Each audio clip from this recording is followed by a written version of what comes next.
Shri Venkateswara gold తాకట్టులో ఉన్న మీ బంగారాన్ని విడిపించి కొనబడును.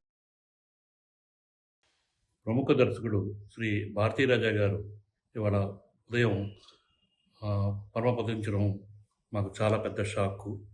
ఎందుకంటే మా పూర్ణోదయ సంస్థకి ఎనలేని కీర్తిని ఆర్జించి పెట్టిన సీతాకోకచిలక అనే దృశ్య కావ్యాన్ని ఆయన దర్శకత్వంలో మేము నిర్మించడం జరిగింది. ఆయన ఒక ట్రెండ్ సెట్టర్, తమిళ ఫిల్మ్ ఫీల్డ్గా ఒక ట్రెండ్ సెట్టర్. అంటే అప్పటిదాకా స్టూడియోస్లోనే ఎక్కువ షూటింగ్ జరిగే రోజుల్లో నుంచి ఒరిజినల్ లొకేషన్స్కి తీసుకొచ్చిన ఘనత భారతీరాజా గారికే దక్కుతుంది. ఆయన తీసిన 16 వైదనిలే మొట్టమొదటి సినిమా. ఆ చిత్రం విడుదలైనప్పుడు మా సంస్థలో అసిస్టెంట్ డైరెక్టర్గా పనిచేస్తున్న వంశీ మమ్మల్ని తీసుకెళ్ళి ఆ సినిమా చూపించి, తిరుపతిలో మన సంస్థలో ఆయన దర్శకత్వంలో ఒక సినిమా చేయాలనేది మా నాన్నగారికి చాలా ఒత్తిడి తీసుకొచ్చి మేము భారతీరాజా గారిని కలవడం జరిగింది.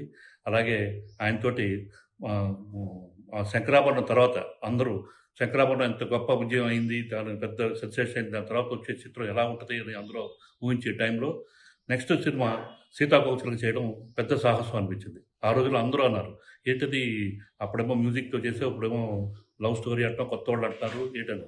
ఆయన ఒక నాన్నగారు భారతీరాజా గారి మీద ఉన్న నమ్మకంతో అప్పట్లో ఆయన అలైగళ్ళ ఓయి విధులైన సినిమాని డబుల్ లాంగ్వేజ్ చేద్దాం, తెలుగులో మీరు చేయండి, తమిళ్లో నేను ఇళయరాజా గారు చేస్తున్నాం, తెలుగు వర్షన్ మీరు చేయండి అంటే ఇది సైమల్టేనియస్ ప్రొడక్షన్, రీమేక్ కాదండి. ఇది చేస్తే తమిళ్లోనూ ఘన విజయం సాధించింది, తెలుగులోనూ అలాగే భారతీరాజా గారిలో ఉన్న గొప్ప విశేషం ఏంటంటే కథ విషయంలో నాన్నగారు కొన్ని ఏమైనా సజెషన్స్ ఏమైనా ఇచ్చినా కూడా అది ఆలోచించి నిజంగా బాగుంటే అది అలాగే ఆయన తీసుకోవడం, అది తెరకెక్కించడం జరిగేది.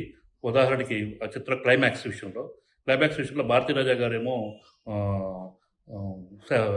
ట్రాజడీ ఎండింగ్ చేద్దామని, నాన్నగారు వద్దు దాన్ని హ్యాపీ ఎండింగ్ చేయాలి, ఇద్దరు 2 కులాలు పిల్లలు ఒకళ్ళొకళ్ళు ప్రేమించుకుని దానికేమో మనం అడ్డుకట్టుగా వేయడం కరెక్ట్ కాదు, దాన్ని మనం ప్రోత్సహించాలి అని చెప్పి దాన్ని అప్పటికప్పుడు డిస్కస్ చేసి దాన్ని ట్రాజడీగా తీసాము షూటింగ్. దాన్ని మళ్ళీ హ్యాపీ ఎండింగ్ చేసి ఘన విజయం రెండు లాంగ్వేజ్లోనూ, తెలుగు తమిళ 2 లాంగ్వేజ్లోనూ సూపర్ డూపర్ హిట్ అయ్యి అప్పట్లో సీతాకోకచిలక సినిమా ఒక ట్రెండ్ సెటర్ అయింది తెలుగు ప్రేమ కథల్లో. చాలామంది దర్శకులు ఇప్పటికీ ఆ చిత్రం ఒక ఇన్స్పిరేషన్ తోటనే మేము లవ్ స్టోరీస్ చేసామని చెప్పుకునే సందర్భాలు ఎన్నో ఉన్నాయి. అదేలాగా ఆ చిత్రానికి నేషనల్ అవార్డు, ఉత్తమ తెలుగు చిత్రం నేషనల్ అవార్డు వచ్చింది.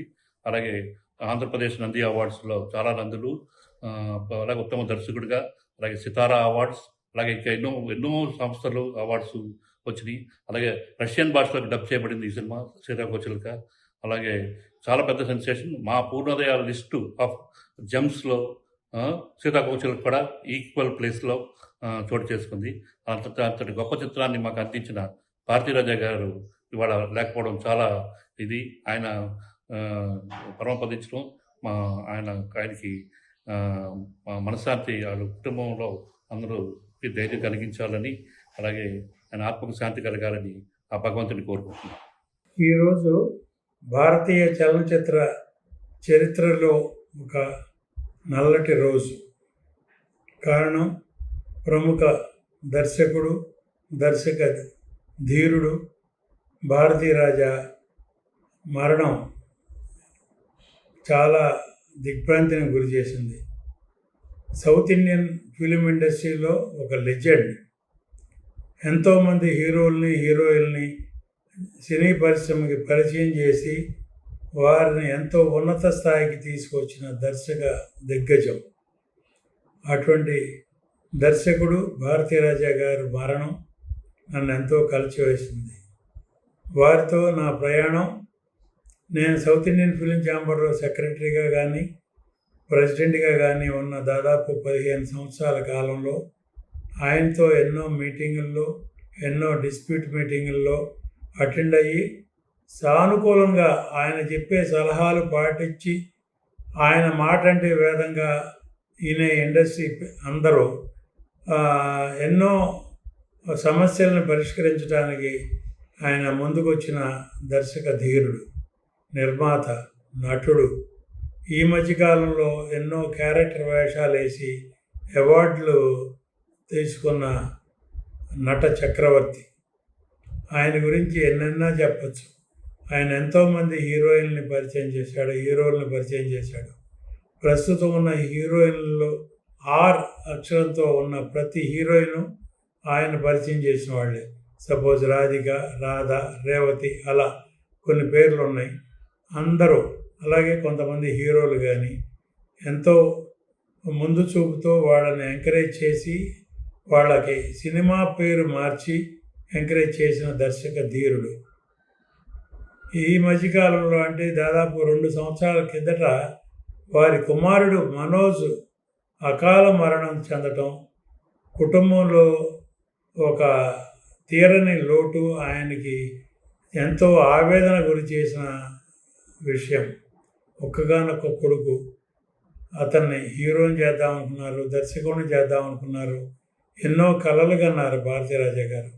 అటువంటి మనోజ్ 2 సంవత్సరాల కిందట చనిపోవడం అనేది ఆయనని ఎంతో కృంగదీసింది. అప్పటి నుంచే ఈ 2 సంవత్సరాలు ఆయన ఎంతో మనోవేదనకి గురై గత 5-6 నెలలుగా ఆరోగ్యం సరిగా లేక ఇంటికే పరిమితమైన దర్శక ధీరుడు. 85 సంవత్సరాల అనుభవజ్ఞుడు. ఎంతో కార్యక్రమాలకి ఎన్నో ఫంక్షన్స్కి, ఎన్నో 100 డేస్ ఫంక్షన్స్, ఎన్నో 100 డేస్ సినిమాలు దర్శకత్వం వహించిన దర్శక ధీరుడు. వారి మరణానికి తెలుగు, తమిళ చలనచిత్ర పరిశ్రమలే కాదు, ఆల్ ఇండియా సినీ ఇండస్ట్రీ కూడా ఎంతో దిగ్భ్రాంతిని గురి చేస్తూ సంతాపం తెలియజేస్తూ ఉంది.